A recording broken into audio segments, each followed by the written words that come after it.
For 8 years, she was a rich, pool-popping alcoholic. I wasn't rich. I'm only kidding. I'm talking about a character on Will and Grace, and we are talking about, of course, Megan Mullally. Karen Walker. There is so much more to this two-time Emmy Award winner, though. And before we chat to her live here in the studio, Right there on the couch, let's have a look at some of Megan's most memorable roles. What is this place? It's pretty. Before she was the over-the-top Karen Walker, Megan was flogging Macca's. And now you can get it for just 99 cents. The actor made her Broadway debut in Grease alongside Rosie O'Donnell. They go pink. Film was next and Megan landed the role as one of Tom Cruise's hookers in Risky Business. I will get you a nice snack. And appeared in a memorable episode of Seinfeld. Did you just double dip that ship? Then came the part of a lifetime. I want it. A real home.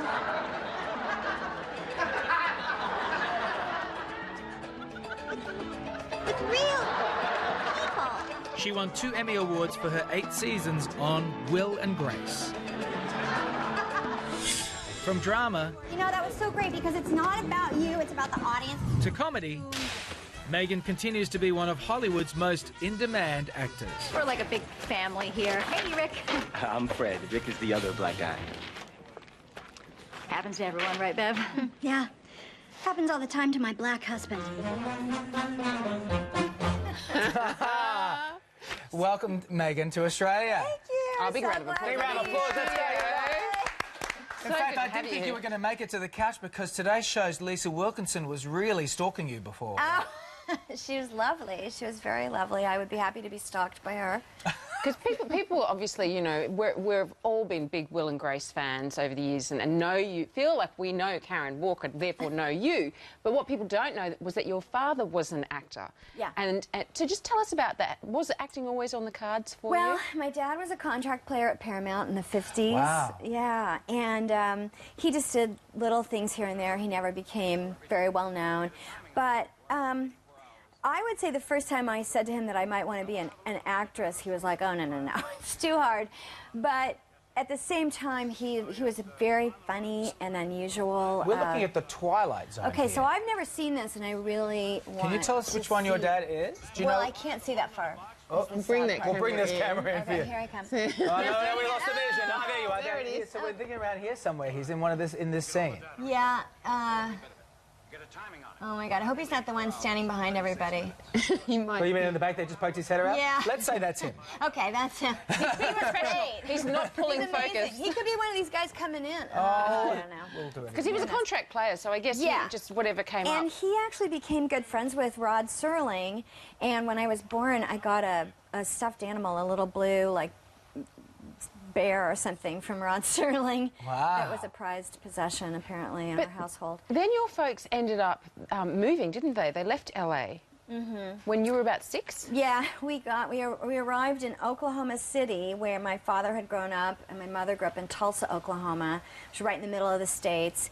And on my 6th birthday, and I had a little bag packed from about the time I was 8, a little waiting by the door to go back to California. I mean, I loved Oklahoma. I had a great childhood there, but I was like, You had one foot out the door. We left California. It's weather, and we're here, you know. Yeah. In the middle of the country. Snowstorm, Where right. there's no. But you started wanting to be a performer, so you started taking dancing lessons. Yes, I was in a ballet company for 5 years, from 8th grade through high school, and Look at you there. studied Not at- just a Oh my ballet, God, like with yes, I can't do Balanchine, that wasn't anymore. it? I studied at New York City Ballet, which is George Balanchine? his school. Yeah. New York City Ballet School, School of American Ballet. Yeah. Because I saw you on Broadway do How to Succeed, which you were fab in. You did? I did see that, and because you know a lot of us who you do a lot of Broadway stuff before. Well, I you heard became you've fab. been on Broadway. I've done some Broadway stuff too, yeah, but you were fabulous in that, and you were also in Young Frankenstein with the Mel Brooks musical Yeah. adaptation. You did Grease with Rosie, which Rosie is your O'Donnell, yeah. big break. So, how did you get your first break? Your first break was in theatre?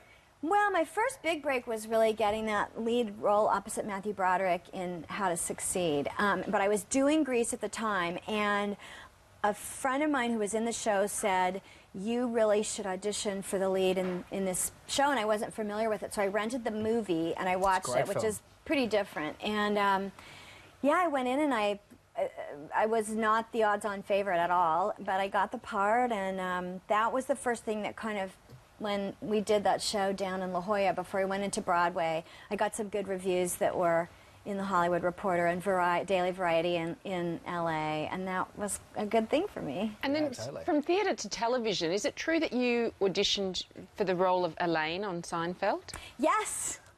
Yes, me and two other girls at the time were all supposed to screen test for the role of Elaine, and the next day, and I got a call the night before saying, oh, you know, they've offered it to Julie Louis-Dreyfus, who I went to college with, who is now married to my first boyfriend from college. No. Really? Yeah, he broke up with me to start going out with her. So they've been together all of that time since we were all like 20 or something. Wow. Yeah. That's incredible, I isn't know, it? and they have two children and happily ever after. So like parallel lives. It's meant to be. Yeah, that's amazing. Good college. And people don't know, I'm sure a lot of people don't know that you sing in a band, the Supreme Music Program. You got two bands though. I got two bands, Nancy and Beth. Nancy and Beth, which I'm really excited about. With I sing with this young actress named Stephanie Hunt, a musician, and we're sort of touring around. And then I have another band I've had for a long time, Supreme Music. Look at this. Is this the band? Yeah, that's that was our spoof on, like, you know, early 60s folk Music. Yeah, I don't really dress like that or play the guitar like that or smile up into the air like that. What sort of music is it that you like? Because I've heard a few things that you sing. Obviously, you do the Broadway stuff, but you also got a very bluesy sound as well. So, do you just like to do a whole bunch of different things? Hearing something. Oh, somebody's looking a little chunky. No, turn it off. I do a lot of different kinds of, all different genres of music, and both bands actually, but Nancy and Beth is a little more kind of celebratory and upbeat, and the Supreme Music Program is more like the thinking man's, you know, band. Cover band. We're going to talk a little bit about Will and Grace obviously soon, but I want to talk about one of my favourite characters you've done in recent years is Tammy 2, where you play with your husband Nick Hoffman in Parks and Rec, which is one of the great shows. It's so much fun. And you guys have, is it fun working with your husband on this sort of stuff? But I mean, you've worked together before, but you're hilarious as Tammy too. Oh, thank you. It is so much fun. Every day, Nick and I look at each other and just say, how did we get so lucky that we get to work together and play together all the time? I mean, we met doing a play in Los Angeles, and since then we've gotten to do many, many other things together. We're getting ready to do another play in Los Angeles in the spring. It's just so lucky. And the fact that he would, you know, be on this show and his character would take off in the way it has. It's just Ron Swanson's the best. Welcome back. Our special guest today is Megan Mullally. Now, you've been in Australia for a day, and I just want to quickly tell me, how's the Australian accent coming along? The Australian accent coming along. I just have to say it back after, you know, say something. How's your Australian accent coming along? How's your Australian accent coming along? You're a good-looking piece of wool. You're a good-looking piece of wool. Wool? Yeah, it's not bad. I don't know, I just made that up. Is that a saying? I don't know. Imagine now Megan's going to go back to America and tell everyone they're a good-looking piece of wool. I actually think that's from, for some reason, I think it's from a Tom Hanks movie in the 80s. Anyway. In the 80s. In the 80s. In the 80s. I'm working on it. It's good. You're good. It's actually really All right. good. It's coming because, along. you know, the voice, people will say, when we were talking about having you on the show, they're like, does Megan sound like Karen from Will and Grace? I know. I feel like people are so bitterly disappointed sometimes that I don't sound like that or act like that. But, yeah, no, it was just the voice that I did for the character because I felt like it was... She's so incredibly judgmental of other people, and for her to have something that's inescapable, that's so incredibly annoying, that was kind of funny. Yeah. And also it's just better suited for the pace of that show, which was farce. Which is high energy. You know? What about, now, are you into sort of superstition stuff? Because I've read somewhere that you actually went to, you know, a psychic and they said, oh, you're going to win the Emmys for this. I mean, I could have watched it and told you you were going to win the Emmys. I do like that kind of stuff, psychics and all that, and tarot cards, but not like in a crazy way. But Do you read other people's cards? No, not really. But I do have this one deck of cards by Osho, O-S-H-O, that's so good. Really? And it doesn't tell the future, it just kind of tells you where you are. I don't know, now I sound like Shirley MacLaine. Okay, never mind.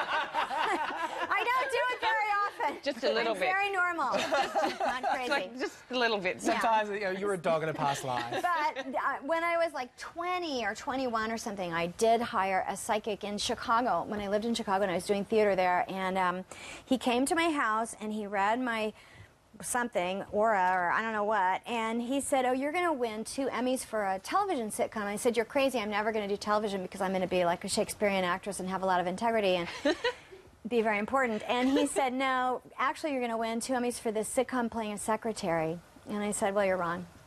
And he was right. And he was right. Yeah. Now, do you have a favourite Karen line? Because I do. We were talking in the commercial break about how I follow Karen Walker, which is not you, on Twitter, but it's the best lines and things like, you know, with Stan, I gave that man the drunkest years of my life.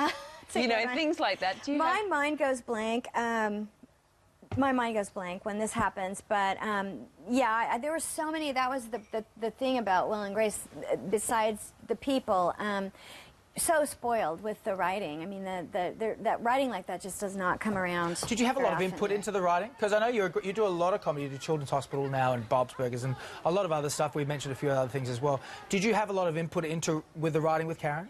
Well, a lot of shows now want you to improvise a lot, and even Parks and Recreation, they'll do a couple of takes where you just kind of fool around and improvise. But at the time of Will and Grace, that had not been instituted yet. But the main thing is we didn't need to. Yeah. We didn't need to like go to the writers and say this isn't working, or it was. The scripts were like gold every week. We were very spoiled. So, and now I've heard you talking, I've been reading about Karen the musical. So just tell us a little bit about that, because the inspiration came when you were having a massage. I was having a massage, and I had this, it was still during Will and Grace, and I thought, oh my God, how funny would it be, because everybody spends their lives like desperately trying to distance themselves from their sitcom characters. I thought, how funny would it be to just keep doing it forever and ever. But so I had arranged to do this musical, Fox Theatricals, which is a big Broadway producing entity who'd done several like Tony Award-winning productions, and Casey Nicola, who directed Book of Mormon and choreographed, was going to direct and choreograph, and they had this great composer, Jeff Blumenkrantz. And at the last second, 11th hour, persons who shall remain nameless withdrew the rights to the character of Karen from me. Dear. But I had gotten approval from, you know, the network and stuff, so it was all a go. But then at the last second, some other people decided that they didn't. I'm thinking Will and or Grace. Now, let me. So you're here for Mardi Gras. You're coming here to do a concert. So what's in the concert? What can we expect from a night with Megan Mullally? Oh well, it's an evening of sort of. Well, it's kind of an anything can happen in the sense that I'm going to be singing some Broadway songs and some standards and things like that, and maybe a song from Karen the Musical. We'll see. And it's me and Seth Rudetsky, who's this amazing piano player, but he's also very, very funny, sort of Broadway-oriented. He and I met doing Grease in 1994, and he has this very popular Sirius radio show called Seth's Big Fat Broadway. So he and I sit in chairs, and he asks me questions, and I start talking and get myself in trouble, and we laugh, and it kind of it goes off the rails a lot, and then we'll do a song, and then we'll come back and chat for a while, then we'll do a song, and it's really fun. That sounds good. And you're going to stick around, aren't you, Megan? Because we do have some interesting things planned for you a little later in the show, including Fashion Police. But coming up,